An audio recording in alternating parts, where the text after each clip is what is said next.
Yeah, great stuff. So thank you to Kevin and everyone at Manchester Met for inviting me to speak on this. This morning in the talk, I'm going to give a little bit of context to kind of touch upon the most recent hate crime statistics for England and Wales, which were published at the start of October. And then just kind of go into kind of looking at those points that Kevin's kind of raised, how has the pandemic kind of affected, hate crime and hate in Britain, what's been the impacts and what should our response be in terms of that. So just to give you a kind of start in there, these are the most recent figures we have for England and Wales. Some of you will know that Scotland and Northern Ireland, they publish their figures separately. So we need to kind of take this into context and understand that, it's not the full picture. And of course, we also know that, hate crime is notoriously underreported. Depending upon the kind of sources that you're looking for, maybe up to around 60 to 70% of hate crimes don't actually go into the official reporting system, so to the police, third-party monitoring organisations, or so on. So I've just put that little red box around. That's the most recent. That's for the past year, and obviously those are the figures which cover sort of the pandemic, the lockdown. The 3 months that we had earlier this year when we were in lockdown. I mean, I guess that one of the things that for me was surprising was this idea that actually sort of, we're locked down for 3 months. And yet, apart from the kind of religiously motivated strand, all of those kind of the kind of characteristics, the protected characteristics, we see, those figures going up. And this is a trend that we've seen over the past decade, is that year on year we see increasing numbers of hate crime, and we see each year kind of record levels in England and Wales as well. So just to give, again, a little bit of context, and I'm not going to go too much into depth with this, but when we look at sort of what are kind of some of the drivers, what's the motivations for these kind of year-on-year increases, I guess there's probably, sort of the three main drivers that we kind of see there.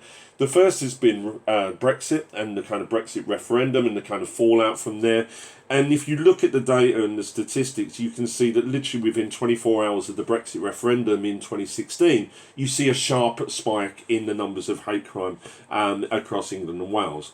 Again, you can kind of draw this kind of the correlation between political kind of events and incidents and kind of spikes in hate crime with last September, when there was the prorogation and kind of discussions and so on.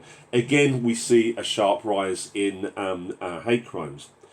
In terms of Muslims and Muslim communities in Britain, I think that one of the biggest drivers of the hatred and the hate crime that's kind of directed towards them, obviously, are terrorist attacks. And what we see is these are kind of trigger events. They kind of trigger response. You see a backlash against ordinary Muslims.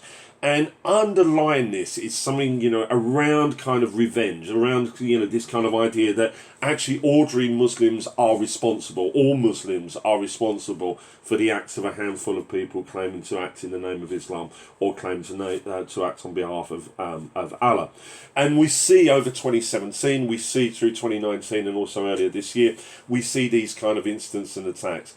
I draw your attention just to one of those, Finsbury Park mosque attack. This was where Darren Osborne drove a van into worshippers leaving the mosque in Finsbury Park in North London.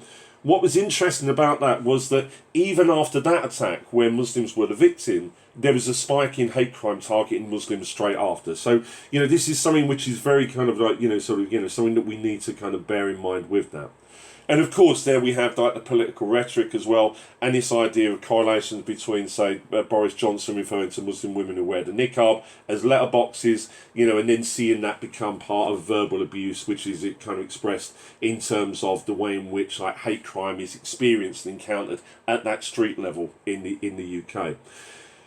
So when we're looking at kind of COVID-19, I guess that there's kind of two elements to that. There's the kind of backlash against kind of Chinese and Southeast Asian looking people and communities, and this idea around the kind of response to kind of China virus, Wuhan virus, and so on. So again, you've got this idea of kind of a backlash and something underlying that in terms of kind of like revenge.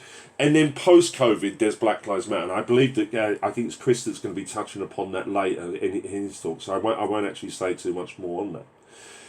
So when we talk about this relationship, and the way in which hate crime is targeted at particularly Muslim communities in the UK, one of the things we have to remember is that there are a series of kind of elements to it which kind of seeks to justify hate crime against Muslims.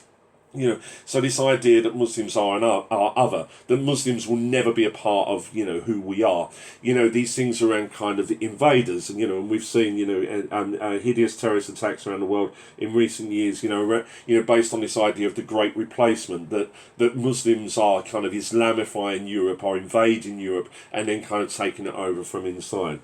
And I think a key element to that is this idea around kind of Muslims as threat. This idea that they pose a threat to us in some way. And when I say us, I'm using that. I'm saying that in speech marks. So something around our culture or our values or our way of life. Whether that's a kind of violent through kind of typically terroristic, or cultural or religious or increasingly sexual. We've seen this in the UK with the kind of the spectre of grooming gangs. When you go onto the kind of the mainland Europe, you see this around the portmanteau of rape refugees. This idea that refugees are Muslim and that they come to Europe to rape our women. So there's a lot of kind of things in that kind of pre-COVID era that we kind of that we know and we understand. Now, during the COVID lockdown, what was really interesting was from a very early stage there was a kind of a process which was beginning to emerge where Muslims were being blamed. So we have this on a number of levels. We saw this initially right at the start with, kind of high-ranking officials from the NHS raising concerns about the way in which Muslims live. So this idea that Muslims are culturally different to the rest of us. Multi-generational and intergenerational kind of families living in one house. This kind of idea around the way in which Muslims congregate. The kind of congregational worship and so on. This was identified at a very early stage as something which was potentially problematic in spreading, COVID-19. And then when we look at kind of like, being at the University of Leicester, one of the things that, that we was aware of was that Leicester was, one of the first city to have these, quite intense local lockdowns. And it was very apparent very quickly from there that actually sort of there was a backlash against this. There was this idea that it was Muslims who were to blame. It was that Muslims don't understand English, so they're not understanding the guidelines. But also that, this bizarre rumour which began to go around that Muslims don't use hand sanitizer because hand sanitizer has alcohol in. Alcohol is haram or banned in Islam, so Muslims can't use that. And then we start to see this with, kind of the other lockdowns as well around the northwest, coinciding with Eid celebrations, people making this link. Conservative MP Craig Whitaker saying that, on a live radio interview that Muslims weren't taking this seriously. And again, we see this kind of thing around the kind of far right beginning to share videos online saying that, they were kind of proof that Muslims weren't taking COVID seriously. And we also saw the hashtag Corona Jihad, so reinforcing this idea that there's an invasion. So moving into kind of just to wrap up, because I realise that I'm running out of time. One of the things that we need to bear in mind is that when we go forward, when this idea of what should our response be, is that it's very clear that actually into what COVID has done, what the lockdown has done, is given a whole new set of justifications for those who want to perpetrate hate crime against Muslim communities, those who want to kind of justify their Islamophobia, their kind of anti-Muslim feelings. There's a lot coming out of the lockdown and COVID which actually sort of, gives them that kind of evidence, that kind of thing to be able to do that. And of course, this gives people permission to hate. This gives people that chance to actually go out and say, okay, well, that I have the permission to begin to do that. And just to wrap up, I want to kind of add this kind of element in terms of where next, because, I've spoken about this kind of sexual, violent, kind of cultural, religious threat. And I think that one of the things what we have here is this idea that actually COVID-19 has the potential to afford, another new justification for hatred against Muslims. And this was a petition which was set up by Britain First, a far-right organisation, one which is overtly anti-Muslim and Islamophobic. And what was interesting was that this, opposing mosques has been something which has been common over, the past decade. But what we have here is this new idea now, is that actually sort of, it's now because of the threat of Muslims actually congregating and spreading but offering a kind of biological threat, that actually now is one of the justifications for why we should actually oppose the mosque.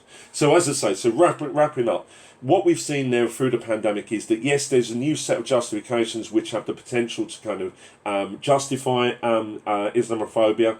And I think that what we see going forward is that COVID-19 will increasingly form part of the Islamophobia and expression of that we see.